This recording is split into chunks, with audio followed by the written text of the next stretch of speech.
네, 반갑습니다. 물리의 윤달성입니다. 네, 이제 오늘은 일과 에너지 파트예요. 오늘 일과 에너지 파트인데, 좀 긴장을 좀 하고 보셔야 됩니다. 이게 앞부분부터 이제 좀 쉬운 설명이 가지만, 뒷부분에는 좀 디테일하게 좀 설명을 좀 할 거예요. 이 부분이 아무리 개념 강좌고 기본 개념만 설명하더라도 조금 좀 자세하게, 이 부분은 그래도 자세할수록 좋은 단원이기 때문에 좀 디테일하게 설명을 할 거라서 아마 영상도 이전 것보다는 조금 더 길 수 있어요. 그래서 근데 이제 잘라가진 않겠습니다. 그래서 처음부터 끝까지 쭉 가는 게 더 중요하기 때문에 흐름 끊기지 않게끔 영상이 조금 길어지더라도 자르진 않을게요. 자, 그럼 보겠습니다. 우리 일과 에너지라고 해서 이 부분을 중학교 때 배우기는 해요. 배우기는 하는데 아마 마찬가지로 다 기억 속에는 그렇게 많이 남아있진 않으시겠죠. 그래서 처음부터 보겠습니다. 자, 우리 1이라고 하는 걸 볼게요. 1. 자, 1은요. 과학에서 정한 1이고 1은 힘의 방향과 물체의 이동 방향이 물체의 이동 방향이 같았을 때 우리는 일을 했다라고 표현을 합니다. 자, 예를 들면 이런 거예요. 예를 들면 물체가 이렇게 있고 이 물체를 힘을 줬더니만 이 물체가 여기서부터 여기까지 뭐 이동을 했다라고 했을 때 단순히 일은 힘 곱하기 이동거리 해서 뉴턴 미터 또는 줄이라는 단위를 씁니다. 근데 여러분들은 보통은 우리 줄이라는 단위를 더 많이 쓰게 될 거예요. 뭐 1뉴턴 미터가 1줄인데 그런 관계까지는 잘 모르셔도 됩니다. 자, 그 다음에는 우리가 항상 X축으로 힘을 그대로 주고 X축으로 움직였으면 좋겠어요. 자, X축으로 움직였는데 우리가 만약에 줄을 어깨에 매달고 이렇게 해서 힘을 줬다고 가정을 하겠습니다. 이렇게 해서 힘을 줬다고. 그럼 이번에는 힘과 이동 방향이 같지가 않죠. 힘과 이동 방향이 같지 않을 때는 이렇게 공식을 쓸 수가 없어요. 그래서 우리는 X축 방향의 힘이 필요합니다. X축 방향의 힘을 구해야 되는 거고 이 각을 세타라고 했을 때 일은 자, 우리 삼각비 알죠? 뒷변분의 밑변은 코사인 세타가 됩니다. 그래서 fx는 f 코사인 세타가 될 거고 그 다음에 이동거리 할 건데 단위는 당연히 바뀌지 않아요. 왜냐하면 삼각비는 어차피 비율이기 때문에 바뀌지 않을 겁니다. 자, 그러면 위에 있는 내용에서는 세타가 0이라서 코사인 0도 그래서 1이기 때문에 이렇게 나온 건데 보통은 이렇게 수평 방향으로 나오게 될 거예요. 자, 보시면 이 식이 풀버전 식이라고 보시면 되고요. 자, 우리는 뭘 볼 거냐면 여기서 1이 0인 경우를 볼 겁니다. 1이 0인 경우는 힘이 0이거나 코사인 세타가 0이거나 또는 이동거리가 0이거나 이렇게 되겠죠. 자, 힘을 0이란 얘기는 힘을 안 줬다는 얘기고 내가 아무 짓도 안 했다는 얘기고요. 움직이지 않았다는 얘기는 내가 힘을 많이 줬지만 움직이지 않을 수 있잖아요. 예를 들면 칠판. 제가 아무리 칠판을 민다고 해도 칠판은 움직이지 않겠죠. 그래서 제가 일주일 동안 칠판을 밀어도 저는 일을 하지 않았다고 표현을 합니다. 과학에서는. 자, 그럼 이제 코사인 세타가 0이다 라는 건 세타가 90도라는 얘기고요. 세타가 90도라는 얘기는 우리 지난주 등가속도 할 때도 잠깐 봤어요. 지구가 있고 인공위성이 이렇게 있을 때 인공위성이 이렇게 움직인다. 그러면 빗변으로 이렇게 접선으로 이동 방향인 거고 중력은 수직 방향으로 작용한다. 그래서 얘는 등속도는 아니다. 이렇게까지 했는데 일로 와서는 중력은 현재 인공위성에 일을 하지 않는다. 이런 식으로 표현을 하는 겁니다. 90이라는 얘기는 힘과 이동이 수직이다. 이 뜻이죠. 힘과 이동이 수직이다. 자, 그 다음에 에너지에 대해서 볼 거예요. 에너지. 자, 에너지는 단순하게 표현하면 일을 할 수 있는 능력인데 당연히 내가 가지고 있는 에너지만큼 일을 할 수 있는 겁니다. 내가 가진 에너지만큼 일을 할 수 있는 거고 자, A와 B가 있어요. 자, A와 B가 있고 A는 현재 에너지가 100만큼 있다. B도 현재 에너지가 100만큼 있다. 근데 A가 B에게 일을 30만큼 해줬다고 가정하겠습니다. A가 B에게 일을 30만큼 했다. 그러면 A는 에너지가 70, 30만큼 썼기 때문에 A는 에너지가 70이 될 거고요. B는 에너지가 130이 됩니다. 그렇죠? 30이라는 에너지를 받았기 때문에 일은 곧 에너지라고 보시면 돼요. 자, 그러면 보니까 처음에 있던 둘의 에너지의 합은 200이었고 나중에 둘의 에너지의 합은 200입니다. 그렇죠? 에너지의 합은 일정하네. 이걸 우리가 에너지 보존 법칙이라고 하는 거예요. 에너지의 총량은 항상 일정하다. 이걸 에너지 보존 법칙이라고 얘기를 하는 거고 자, 보니까 A는 일을 한 거죠. 일을 했다라고 표현을 할 거고 B는 일을 받았다라고 표현을 합니다. 일을 받았다라는 표현이 좀 생소할 수 있어요. 그런데 계속해서 나올 표현이기 때문에 일을 한 녀석은 에너지가 줄어든 거고 일을 받은 녀석은 에너지가 늘어났다. 이 부분이 계속 나오게 될 겁니다. 이 부분이 계속 언급이 될 거기 때문에 우리가 기본적인 틀 이걸 아셔야 돼요. 기본적으로 일을 한 녀석은 에너지가 줄었고 일을 받은 녀석은 에너지가 늘었다. 이게 이제 기본적인 내용입니다. 그럼 이걸 갖고 문제에서 대입을 해서 푸는 거예요. 자, 그러면 에너지를 차근차근 볼 건데 에너지의 종류는 크게 운동 에너지와 위치 에너지로 포텐셜 에너지로 나뉘게 되고요. 포텐셜 에너지가 두 가지로 나뉘게 됩니다. 중력에 의한 포텐셜 에너지와 탄성력에 의한 포텐셜 에너지가 나와요. 자, 그래서 우리는 에너지를 총 세 종류를 배울 건데 보통 우리가 일반적으로 포텐셜 에너지다라고 얘기를 하면 중력 포텐셜 에너지다라고 하시면 되고요. 여러분들이 계속 들었었던 그냥 위치 에너지다라고 하시면 편합니다. 위치 에너지다. 자, 그래서 지금 제가 약속을 하면 우리는 운동 에너지, 위치 에너지, 그 다음에 탄성 포텐셜 에너지 이렇게 표기를 할게요. 앞으로 그렇죠? 중력, 운동 에너지, 위치 에너지, 탄성 포텐셜 에너지 이런 식으로 같이 표기를 하겠습니다. 이렇게 좀 숫자를 많이 쓰긴 좀 그러니까 심플하게 쓸게요. 자, 첫 번째 운동 에너지부터 보겠습니다. 운동 에너지. 자, 운동 에너지 같은 경우는 말 그대로 운동을 해야 생기는 에너지예요. 움직여야 생기는 에너지고 자, 공식은 이렇습니다. 공식은 2분의 1 mv 제곱 이렇게 될 거고 단위는 당연히 줄이 될 거예요. 자, 증명 과정은 생략하겠습니다.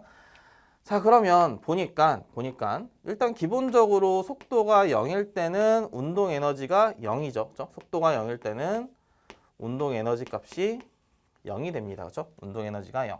당연히 움직일 때 생기는 에너지니까 멈추게 되면 운동 에너지는 없다라고 하시는 거고요. 제일 기본적으로는 운동 에너지는 질량에 비례하는 거고 또한 속도 제곱에 비례하는 거다. 그렇죠? 그래서 그래프가 이렇게 나올 거예요. 이렇게 볼까요? 이렇게 해서 질량 또는 속도 제곱 이렇게 있을 때 운동 에너지는 비례하니까 그래프가 이런 식으로 될 거고 얘는 아니죠. 운동 에너지가 속도에 비례한다. 이건 아닙니다. 우리가 봤을 때 속도가 2배, 3배 되면 운동 에너지는 4배, 9배 이렇게 될 거기 때문에 우리가 속도에 비례한다고는 표현을 하지 않아요. 그래서 속도가 X축이라면 그래프는 2차 함수 모양인 이런 그래프가 나오게 될 겁니다. 그래서 기본적으로 속도 제곱에 비례하는구나. 그 정도 아시면 되고요. 자, 우리가 에너지의 변화가 1이기 때문에 이거를 예시를 한번 볼게요. 자, 보시면 자, 예를 들면 나무도막이 있고 수레가 있고 4kg짜리 수레가 10m/s로 오고 있었다고 가정하겠습니다. 그리고 이 질량이 뭔진 잘 모르겠지만 이 물체를 F라는 힘으로 일정하게 밀어가지고 5m 움직인 다음에 정지했다고 가정할게요. 정지. 그러면 과연 이 힘은 몇일까요? 라는 걸 물어보겠습니다. 항상 예시를 하다 보면 좀 생뚱맞죠? 앞에서 하는 거랑은 좀 다른 모양이기 때문에. 근데 우리가 배운 걸 그대로 생각하는 거예요. 처음에 운동 에너지, 이 녀석이 갖고 있던 에너지는 2분의 1 질량 속도의 제곱. 그럼 얘가 200이 되겠죠. 그렇죠? 200 줄이죠. 200줄. 근데 얘가 일을 했다니만 이 나무도막에 일을 했더니만 멈췄어? 그러면 운동 에너지는 0이 됩니다. 그렇죠? 그러면 200에서 0이 됐다는 얘기는 결국에 이 나무도막에 일을 200만큼 했다는 얘기죠. 내 에너지를 고스란히 다 썼다는 얘기입니다. 자, 그러면 힘 곱하기 이동거리가 200인데 이동거리가 현재 5m니까 결국에 힘은 40N이 되겠죠. 됐죠? 자, 그러면 만약에 얘가 지금 5m 와서 정지하니까 그럼 만약에 3m 지점을 통과할 때의 속도는 몇이냐 라고 물어본다면 자, 3m 통과할 때까지 일은 40N의 힘으로 3m를 움직였으니까 얘는 120줄의 일을 받은 거고, 그럼 결국에 운동 에너지, 이 수레가 갖고 있는 운동 에너지는 120을 썼으니까 200에서 120을 썼으니까 80이 남아 있겠죠. 그러면 얘는 2분의 1 m v 제곱, 요게 2니까 v 제곱이 40. 그래서 v는 루트 40이 됩니다. 루트 정도의 값은 나와요. 루트 정도의 값은 이제 일과 에너지에 들어오면서 나오게 됩니다. 자, 이 문제가 이제 제일 운동 에너지만으로 갖고 풀 수 있는 제일 기본적인 문제라고 보시면 돼요. 근데 이제 여기서도 마찬가지로 처음 에너지, 나중 에너지 그 차이만큼 일을 했다 이렇게 표현을 했죠. 이게 기본적인 틀이라고 보시면 됩니다. 자, 두 번째. 위치 에너지라는 걸 볼게요. 위치 에너지. 자, 위치 에너지는 mgh이고 m은 질량, g는 중력 가속도 10으로 정해져 있는 값이죠. 그리고 h는 높이, 단위는 줄 될 겁니다. 그럼 당연히 여기서는 위치 에너지는 질량과 높이에 비례하게 되겠죠. 그렇죠? 질량에 비례하거나 또는 높이에 비례하게 될 겁니다. 자, 그러면 우리가 높이라는 게 나왔기 때문에 결국엔 뭘 정해야 되냐면 기준점이라는 걸 정해야 돼요. 자, 거창한 건 아니고 내가 어디를 바닥으로 잡고 높이를 측정을 할 건지 그 부분을 문제에서 풀 때 정해야 되는데 보통 거의 모든 문제가 지면을 기준으로 생각한다고 보시면 됩니다. 근데 아닌 경우도 덜어 있어요. 그냥 천장을 기준으로 두는 경우도 덜어 있는데 그거는 문제 풀 때 다시 보도록 하겠습니다. 어쨌든 우리는 높이에 따라서 변하는 에너지가 위치 에너지다, 중력 포텐셜 에너지다 라고 하시면 되고요. 자, 그럼 얘도 그래프는 간단히 이렇게 그려질 수 있겠죠. 운동 에너지처럼 질량과 높이 또는 질량 또는 높이예요. 질량 또는 높이일 때 위치 에너지는 이런 식으로 그려지게 될 겁니다. 그렇죠? 자, 근데 얘는 이렇게 해서 뭐 예를 들면 여기 2kg이라 하고요. 우리 이거를 5m라고 할게요. 자, 5m 위치에 있을 때 위치 에너지는 m, g, h에서 100줄이 될 겁니다. 그렇죠? 100줄. 자, 얘를 가만히 놨어요. 여기서 2kg을 잡고 있다가 가만히 놓으면 이 물체는 떨어지게 될 거고 얘가 여기 이렇게 해서 3m 지점을 지날 때, 이 3m 지점에 있을 때의 위치 에너지를 구해보겠습니다. 그러면 2 곱하기 10 mgH인데 h에 3m를 넣어야 되는 거예요. 여기서부터 움직였으니까 2m를 넣는 게 아니라 우리가 처음부터 바닥을 기준으로 잡아서 5m라고 했기 때문에 3m 지점에 있을 때도 바닥을 기준으로 3m라고 보시면 됩니다. 그럼 만약에 이 윗부분 처음의 위치를 0이라고 했다면 자, 우리 보라색으로 써볼게요. 처음의 위치가 0이었다면 처음의 위치 에너지는 0이었을 거고요. 그 다음 위치 에너지는 mgH가 이제 마이너스 2가 되겠죠. 그래서 마이너스 40줄 뭐 이런 식으로 됩니다. 그래서 어디를 기준으로 삼냐에 따라서 에너지의 값들은 변할 수 있다라고 보시면 되세요. 되셨죠? 자, 그 다음 친구들이 제일 어려워하고 좀 난해하고 헷갈려하는 탄성 포텐셜입니다. 탄성 포텐셜 에너지. 자, 탄성 포텐셜 에너지 같은 경우는 2분의 1 kx 제곱으로 구해요. kx 제곱. 단위는 마찬가지로 에너지니까 줄이 됩니다. 자, 보시면 단어가 변수가 좀 다른 변수들이 나왔죠. k와 x. x는 우리가 변형 길이라고 얘기를 합니다. 보통은 용수철이 나올 거기 때문에 여러분들 문제 풀 때 스프링 용수철이 나올 거기 때문에 용수철은 늘릴 수도 있고 줄일 수도 있어요. 그래서 늘린 길이가 들어갈 수도 있고 줄인 길이가 들어갈 수도 있습니다. 자, k라는 값은 용수철 상수라고도 하고요. 또는 같은 말로 탄성계수라고도 합니다. 근데 희한하게 상수인데 단위가 있어요. 뉴턴 퍼 미터라는 단위를 갖고 있습니다.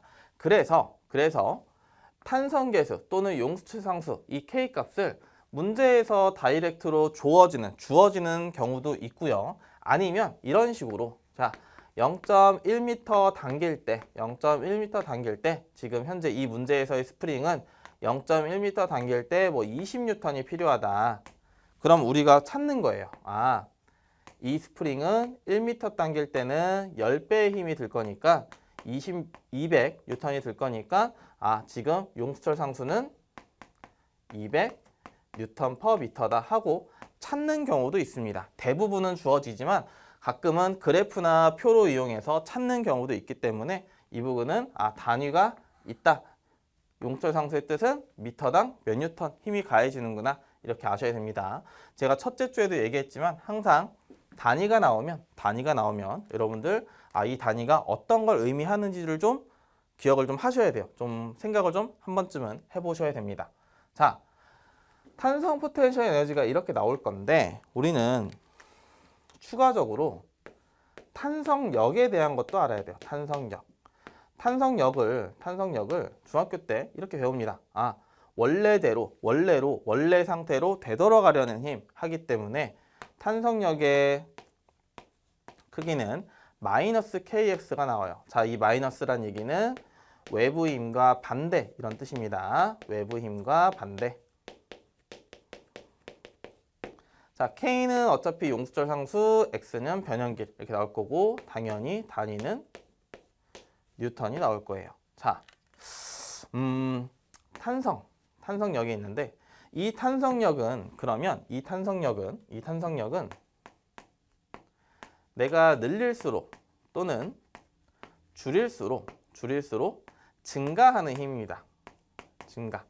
이 탄성력은 늘릴수록 결국 x가 증가할 때라고 얘기를 할게요. 줄일 때도 마찬가지긴 한데 x가 커지면 커질수록 결국 절대값이 크기가 될 거고 탄성력의 크기는 증가하게 됩니다. 자, 그러면 그래프가 이렇게 나와요. 그래프가 이런 식으로 해서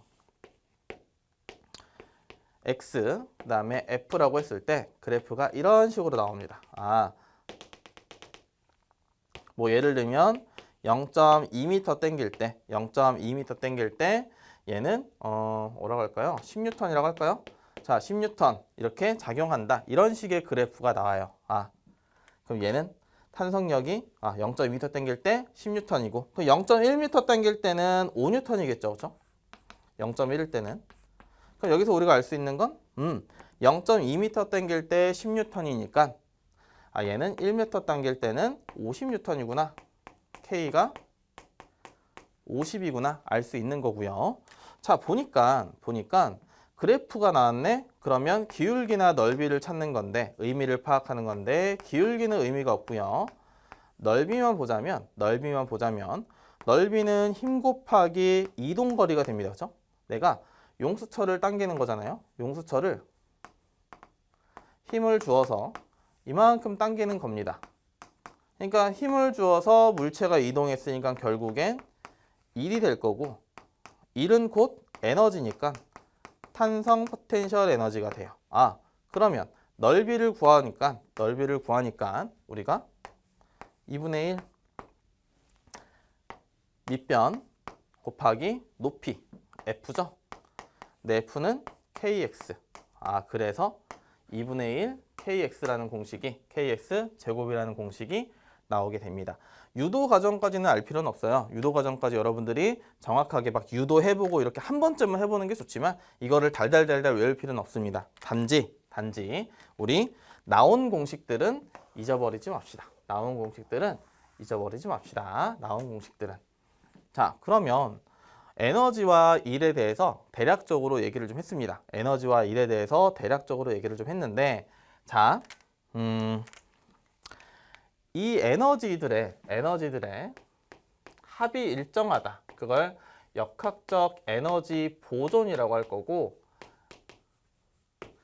여러분들이 이제 지금 현재 고2라면 중간고사 때 얘 때문에 고생을 좀 할 거고요. 지금 고3 또는 N수생이라면 이 문제를 맞춰야 물리에서 1등급이 될 거고 틀리면 1등급이 안 나올 겁니다. 자, 이 부분에 역학을 항상 중요하게 보셔야 되고요.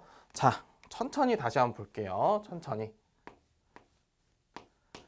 운동 에너지와 위치 에너지죠. 위치 에너지를 더한 걸 역학적 에너지라고 하고요. 또는 운동 에너지와 탄성 포텐셜 에너지를 더한 걸 역학적 에너지라고 하고요. 또는 운동 에너지와 위치 에너지와 탄성 포텐셜 에너지 모두를 더한 것도 우리가 역학적 에너지라고 얘기를 합니다. 역학적 에너지라고. 자, 그러면 역학적 에너지라고 하는 게 이런 것들이 이렇게 더했을 때를 역학적 에너지라고 얘기를 할 건데 역학적 에너지 보존이라는 걸 우리는 배울 거고요. 보존된다는 건 이 값들이 조건에 따라서 일정한 값을 유지한다는 뜻이에요. 일정하다. 그럼 조건이 있겠죠? 단, 마찰 또는 공기 저항이 없어야 된다 라는 조건이 붙고 보통은 없습니다. 여러분들이 푸는 문제에서는 대부분의 문제들이 마찰이나 공기 저항이 없다고 보시면 돼요. 우리 모의고사나 수능에 19번, 20번 문제 같은 조금 어려운 문제를 풀 때는 조건에 주어지지만 보통 여러분들이 푸는 연습 삼아 풀 때는 보통은 없다라고 가정하고 푸시면 됩니다. 자, 그럼 볼게요. 얘부터 보겠습니다. 첫 번째, 운동 에너지 더하기 위치 에너지부터 보고 칠판 정리하고 또 뒤에서 이어서 볼게요. 자, 보시면 일단 숫자로 가볍게 보겠습니다. 숫자로 보시면요. 자, 요 높이에 있을 때 현재 2kg짜리고요. 너무 높이 써서 겹쳐 보이네요. 자, 2kg짜리고 높이는 10m라고 하겠습니다. 자, 이 녀석은 현재 역학적 에너지를 당연히 갖고 있고 역학적 에너지는 운동 에너지 더하기 위치 에너지. 근데 움직이지 않으니까 운동 에너지는 없고요. 그럼 위치 에너지만 있으니까 m, g, h 하면 200줄이 되겠죠. 그렇죠? 200줄. 자, 얘를 가만히 놔뒀어요. 가만히 놔뒀다. 그걸 자유낙하라고 표현을 할 거고 그럼 이 물체가 지면에 닿기 직전에 속도가 있을 거고, 자, 지면에 닿기 직전의 역학적 에너지도 처음에 구했던 200입니다. 무조건 역학적 에너지는 앞으로 200이다라고 풀면 돼요. 자, 그러면 지면에 닿기 직전에도 어차피 역학적 에너지는 운동 에너지 더하기 위치 에너지. 근데 지면에 닿기 직전이니까 위치 에너지는 없고요. 그럼 운동 에너지는 2분의 1 m v 제곱. 근데 이게 200이 돼야 되니까 따라서 v가 루트 200이 되겠죠. 루트 정리하는 것까지는 하지 않겠습니다. 자, 그러면 얘가 만약에 5m 지점을 통과할 때 5m 지점을 통과할 때의 속도 V'을 구한다고 할게요. 좀 V를 다르게 쓸게요. 자, 마찬가지로 똑같이 하시면 됩니다. 역학적 에너지는 운동 에너지 더하기 위치 에너지인 거고, 똑같죠? 운동 에너지는 2분의 1 m V의 제곱, 그리고 위치 에너지는 m g 5m죠. 근데 이게 100이네요. 자, 요게 100, 위치 에너지가 100, 그럼 운동 에너지도 100. 그러면 V 프라임이 10m/s가 됩니다. 자, 여기서 한 가지 얘기해 주고 싶은 거는, 지면에 닿기 직전 10m 떨어질 때의 속도가 루트 200. 그럼 보통 친구들이 5m 떨어질 때는 이 속도의 절반이다라고 상상을 해요. 아닙니다. 아니에요. 그럼 바꿔 얘기하면 5m 떨어질 때의 속력이 10. 그러면 10m 떨어질 때의 속력은 20. 이렇게 생각하는 뜻입니다. 그게 아닙니다. 그게 아니에요. 낙하 거리에 비율적으로 속도가 증가하는 거 아닙니다. 이거 계산을 해서 구해야 된다라고 보시면 되고요. 자, 이걸 거꾸로 해볼게요. 거꾸로.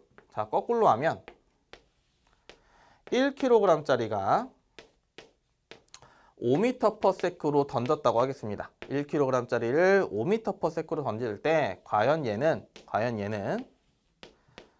어디까지 올라갈 수 있을까요를 볼게요. 어디까지 올라갈 수 있나? 보기를 너무 겹쳐 그려서. 자, 보겠습니다. 제일 밑에 있을 때의 역학적 에너지. 제일 밑에 있을 때의 역학적 에너지는 2분의 1.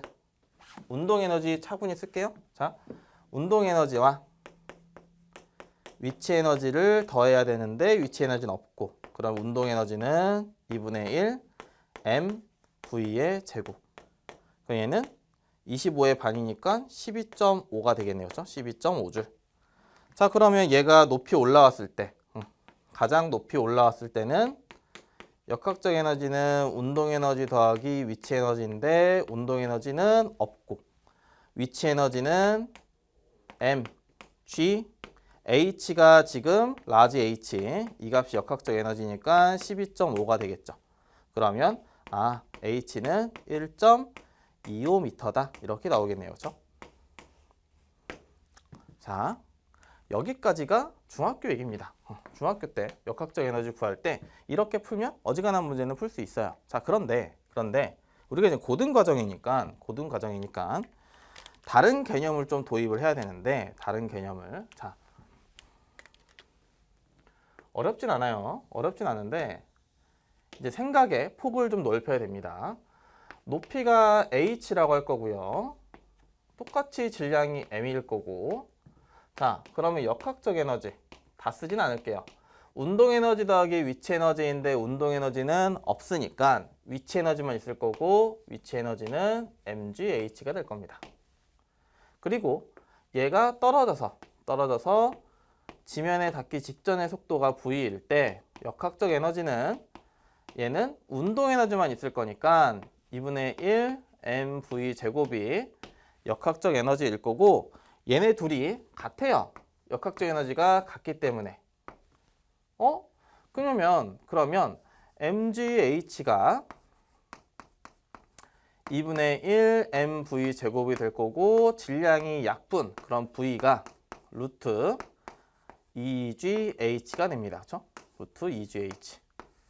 외우면 좀 잘 써먹고 문제를 쉽게 풀 수 있는데, 단순하게 공식만 외우고 풀면 또 틀릴 가능성이 있기 때문에 이 식은 외워야 되는 식은 아닙니다. 보통 제가 이제 공식을 꼭 외우라고 하는 경우가 생길 거예요. 여러분들이 한 무난하게 모의고사를 봤을 때 한 2등급 정도가 나오면 그때부터는 공식을 외워서 조금 빨리 푸는 연습을 해가면서 등급을 올릴 거지만 아직 내가 무난하게 2등급이 나오진 않는다 하시면 원리 위주로 문제를 푸는 연습을 좀 하셔야 됩니다. 자, 그러면 지금 이 식은 외우지도 않을 건데 왜 하냐? 외우지도 않을 건데 왜 하냐라고 물어보면 낙하 속도 또는 높이에 관련된 속도죠. 그렇죠? G는 상수고, E도 상수고. 그럼 결국엔 속도는 높이에만 관련이 돼 있을 거고, 질량이랑은 상관이 없구나. 이걸 하려고 지금 이렇게 유도를 잠깐 해본 겁니다. 예를 들면 1kg짜리를 10m 높이에서 떨어뜨렸더니만 지면에 닿기 직전의 속도가 10m/s예요. 그러면 10kg짜리를 떨어뜨려도 지면에 닿기 직전에 똑같은 높이에서 떨어뜨려도 지면에 닿기 직전의 속도는 10m/s로 똑같습니다. 자, 이 부분은 통합과학에서도 나오는데 간단해요. 어떤 물체나 상관없이, 질량에 상관없이 똑같은 중력과 속도를 갖기 때문에 속도의 변화량이 똑같은 건데 이렇게도 증명이 가능합니다. 자, 그럼 이 얘기는 뭐냐면 이 얘기는 이렇게도 할 수 있는 거예요. 자, 이렇게 해서 A, B라는 두 물체가 있는데 질량은 모릅니다. 문제에서 질량이 안 나왔다고 가정을 할게요. 자, 질량은 모르는데 여기서 공을 놨어요. 공을 그냥 둘 다 놓고 공이 이렇게 굴러갔습니다. 그랬더니만 자, 높이, 지면으로부터 높이 뭐 H라고 할게요. H를 지날 때 A의 속력이 뭐 3m/s다. 그러면 자동으로 문제에서 나오진 않았지만 똑같이 여기를 지나는 B의 속력도 3m/s가 됩니다. 물론 H 높이까지 오는데 걸린 시간은 다를 수 있어요. 다를 수 있지만 같은 높이를 통과할 때는 항상 같은 속도다라고 보시면 됩니다. 둘이 처음 속도가 똑같을 때 가정이에요. 그래서 이 부분이 지금 요 얘기를 좀 한 겁니다. 그래서 여기는 이렇게 공식을 써서 이렇게 푸는 것보다는 좀 더 이런 개념들로 푸는 문제들이 더 많이 나올 거예요. 그래서 이 부분 좀 더 숙지하시고 저는 칠판 정리하고 다시 이 부분 두 번째 파트로 가도록 하겠습니다. 네, 칠판 정리했고 우리 이젠 나머지를 좀 볼게요. 운동 에너지와 위치 에너지에 대한 관계는 방금까지 했고요. 그다음에는 운동 에너지와 탄성 포텐셜 에너지에 대한 얘기를 하고 예시 문제를 몇 개 풀면서 마무리 짓도록 하겠습니다. 자, 운동 에너지와 탄성 포텐셜 에너지는 예시를 한 문제를 좀 뭐랄까요? 여러분들이 완벽하게 이해를 하면 크게 문제가 없어요. 자, 보시면 예시로 볼게요. 마찬가지로 예시로 볼 건데 자, 이렇게 해서 좀 크게 그리겠습니다. 그래서 카메라 안 움직여도 돼요. 그래서 크게 그린다고 했는데 크게 안 그렸네요.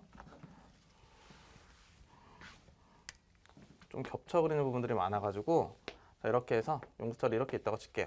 자, 이렇게 해서 나무도막이 있고 자, 얘를 여기까지 한 20cm까지 당겼다고 가정하겠습니다. 나무도막의 질량은 2kg이라고 할 거고요. K는 400이라고 할게요. 400Nm/m라고 하겠습니다. 자, 그러면 내가 지금 힘을 줘서 물체를 이동시켰죠. 그럼 현재 자, 기준점에 있을 때는 역학적 에너지는 0이에요. 아직 아무것도 움직이지 않기 때문에 기준점에 있을 때는 역학적 에너지가 0인데 내가 이 물체를 이렇게 당겨왔다는 얘기는 일을 했다는 얘기고 반대로 이 물체는 일을 받은 거고 그래서 이 물체는 역학적 에너지가 지금 증가합니다. 움직였을 때 증가하게 될 거예요. 자, 그러면 지금 20cm 지점에 왔을 때, 자, 색깔로 잘 보세요. 20cm 지점에 왔을 때의 역학적 에너지는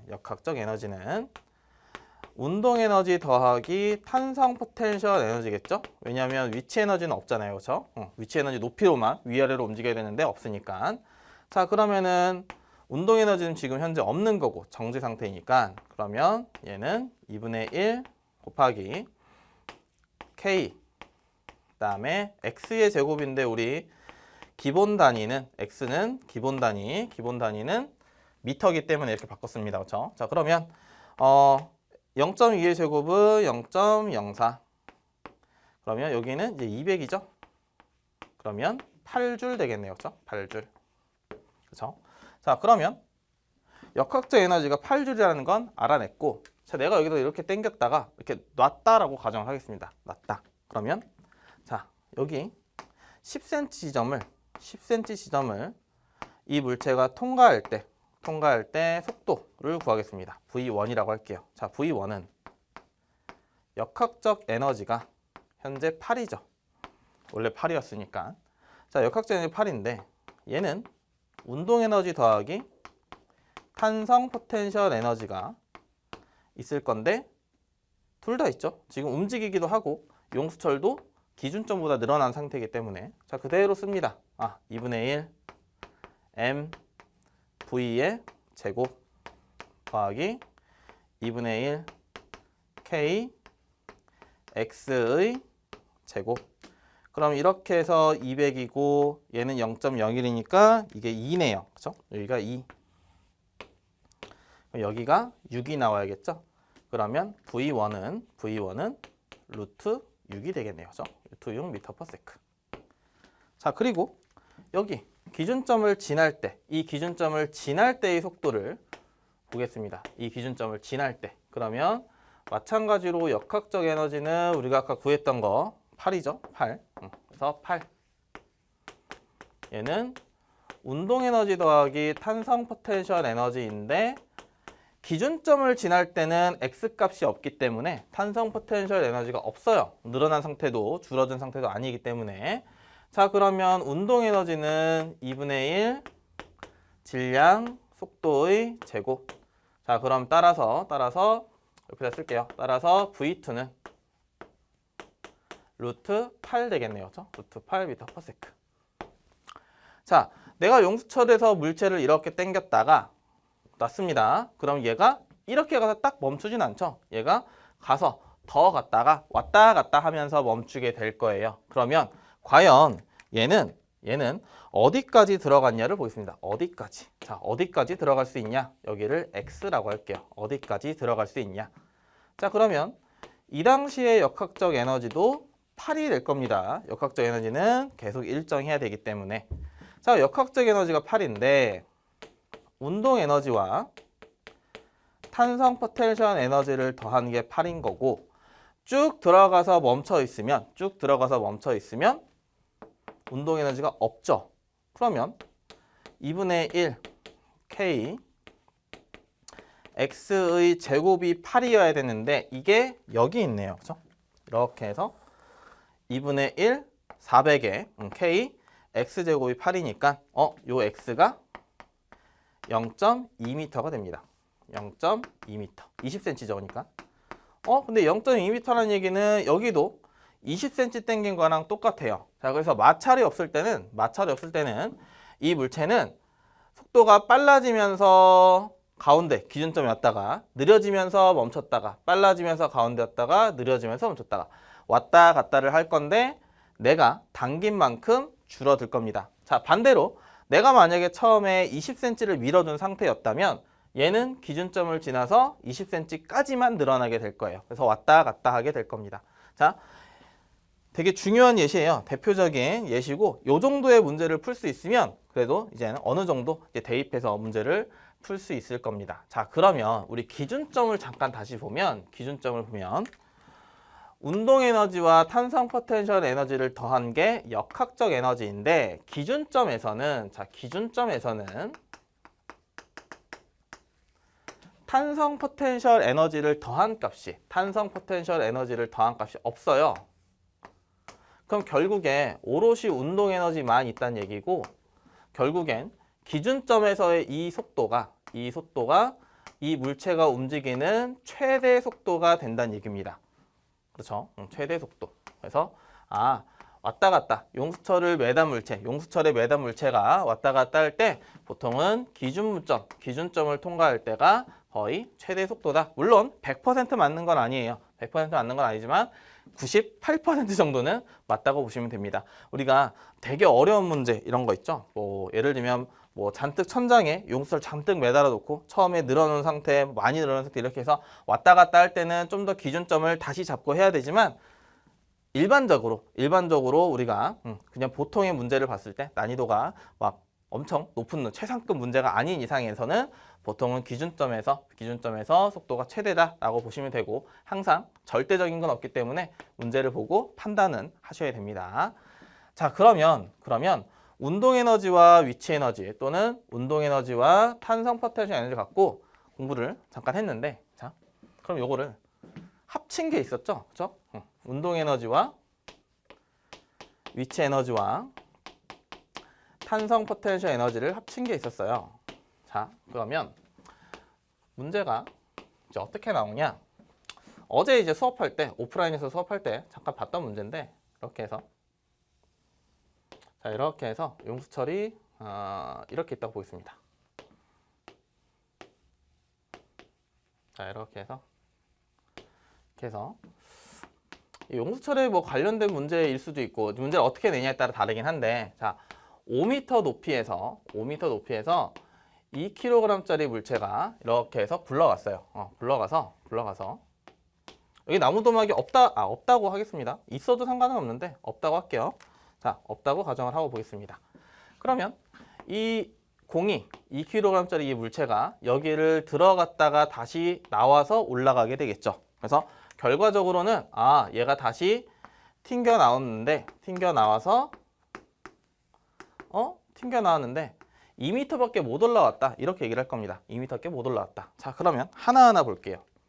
처음에 이 위치에서의 역학적 에너지는 탄성 포텐셜 에너지는 없고 운동 에너지 더하기 위치 에너지인데 운동 에너지도 없죠. 그럼 얘는 mgh 하면 얘는 100줄이네요. 그렇죠? 100줄. 그 다음에 2m까지 올라왔을 때 얘의 역학적 에너지는 마찬가지로 운동 에너지 없고 위치 에너지만 있으니까 mgh 40줄이 됩니다. 그렇죠? 자, 그럼 우리가 알 수 있는 거는 물론 문제는 여러 가지가 써 있는 건데 조건들을 좀 해석을 좀 할 거예요. 뭔진 잘 모르겠으나 어디선진 모르겠으나 60줄의 에너지를 썼다라는 거죠. 60줄의 에너지가 어딘가로는 소비돼서 얘가 원래대로라면 다시 원상복귀해야 되는데 2m밖에 못 올라왔다. 이런 뜻이고요. 자, 그럼 여기를 지날 때 바닥을 와서 지날 때의 속력은 이때의 역학적 에너지는 운동 에너지만 있을 거고 이 운동 에너지는 2분의 1 mv의 제곱. 이게 100이죠? 그러니까 v는 10m/s다 하겠죠. 그렇죠? 10m/s다. 됐죠? 자, 그리고 만약에 이럴 수도 있습니다. 그리고 이게 마찰이 없다는 가정하에 이 문제와 별개로 마찰이 없다는 가정하에 자, 그러면 얘 용수철 상수가 만약에 200이다.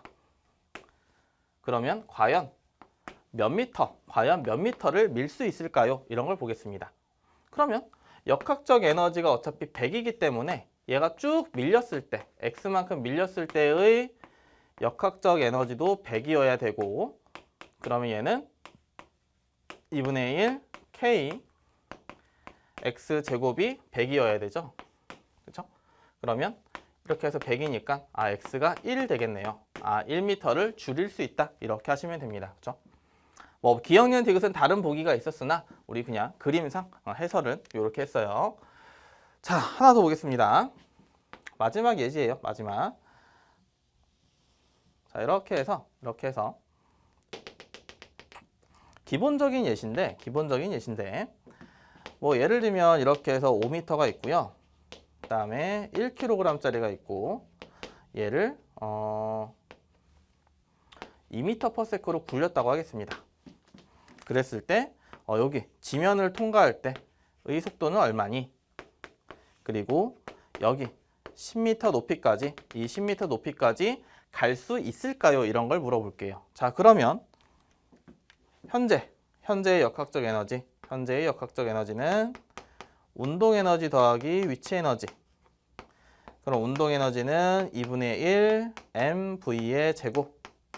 위치 에너지는 mgh 이렇게 되겠네요. 그렇죠?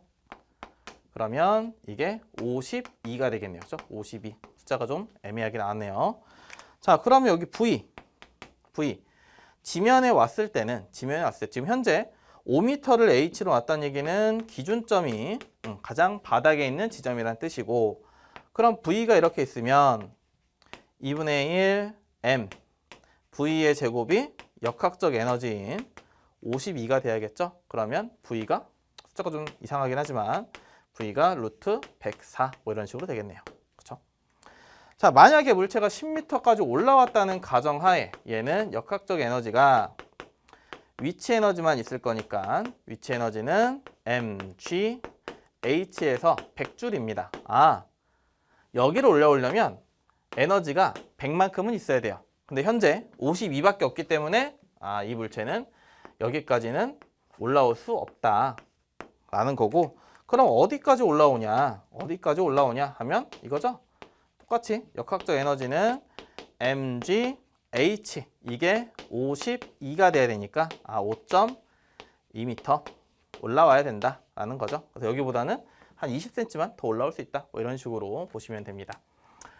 물론 여기 역학적 에너지는 워낙에 예제가 많아요. 워낙에 유형도 많고 예제도 많고 난이도도 워낙 이게 뭐 초급부터 상급까지 최상급까지도 분류가 되어 있기 때문에 이 부분은 연습을 좀 하셔야 됩니다. 뭐 내신을 준비하시는 여러분들이건 아니면 수능을 준비하시는 고3이건 여기는 필수적으로 준비를 하셔야 되고, 특히나 지금 우리는 속도를 구하고 했지만 나중에는 여러분들이 문제 풀 때 결국 여기서 또 운동량도 대입이 될 수 있고 등가속도도 대입이 될 수 있고 해서 얘가 이제 얼만큼 움직였냐까지도 얘기가 나오기 때문에 이 부분은 연습을 좀 많이 하시라는 말씀밖에 드릴 수가 없어요. 물리에서 제일 어려운 파트니까.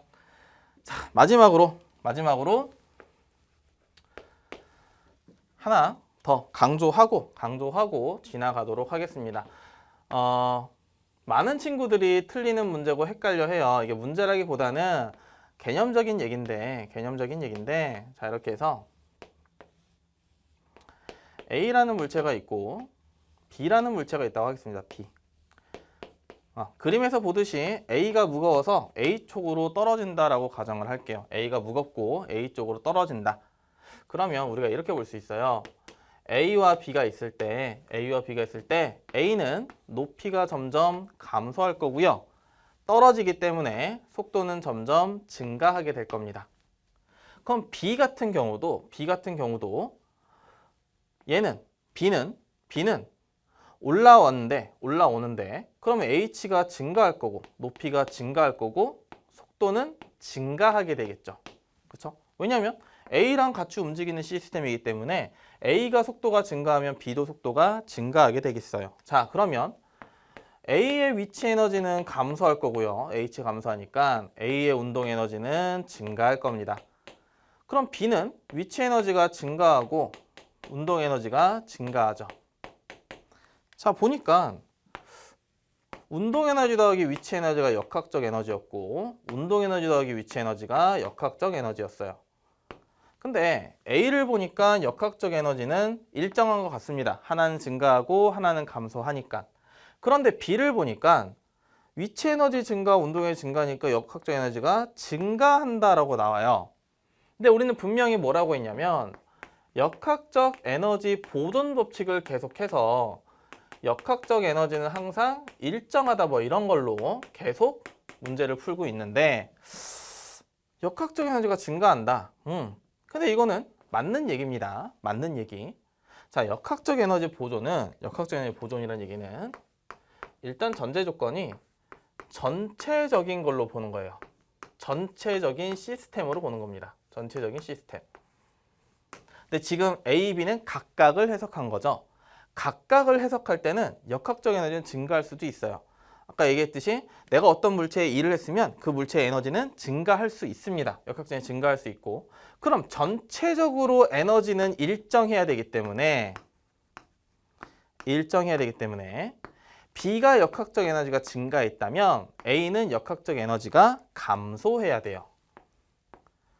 그럼 다시 얘기하면 위치 에너지 감소량이 운동 에너지 증가량보다 크다는 얘기고, 이걸 숫자로 여러분들이 편하게 보려면 운동 에너지가 만약에 A가 20 증가하고 B는 운동 에너지가 10 증가하고 만약에 위치 에너지가 B가 5가 증가했다고 쳤을 땐 합쳐서 A의 위치 에너지는 35만큼 감소했구나. 증가량이 이렇게 있는데 감소량이 이렇게 있다. 그래야지 칙이 성립해요. 왜냐하면 A는 감소량 35, 증가량 25. 그럼 감소량 15. B는 증가량 5, 증가량 10. 그러니까 증가량 15. 그렇죠? 그래서 역학적 에너지는 결국에 여러분들이 문제를 풀어야 될 때 역학적 에너지라는 건 역학적 에너지 보존이라는 걸 문제 풀 때는 에너지 변화량의 합을 내니까 0이 된다. 여기에 좀 포커스를 맞추셔야 돼요.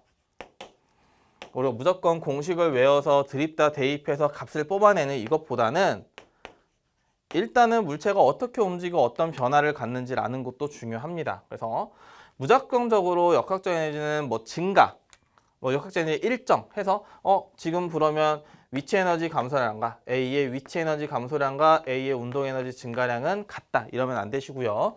보기에서도 많이 헷갈리게 나올 거예요. 보기에서도 예를 들면 기억, 다음 상황에서 이 그림에서 이런 상황에서 B의 역학적 에너지는 증가한다. 네, 맞는 얘기인데 일반적으로 공부를 만약에 안 했다면 역학적 에너지는 보존인데 왜 일정이냐고서 틀렸다고 할 수 있기 때문에 이 부분은 생각을 좀 하셔야 되고요. 문제 풀 때 이 부분이 이젠 우리가 상중하가 있을 때 중상인 문제에서는 이 개념들이 계속 들어오게 될 겁니다. 그래서 여러분들이 문제 풀 때 여러 가지를 좀 생각하셔야 되고, 이 부분은 방법이 없어요. 개념을 계속 강의를 보는 것보다는 여러 문제를 좀 더 반복해서 푸는 것들이 더 중요하기 때문에 이 부분 꼭 유의해서 공부를 하셨으면 좋겠습니다.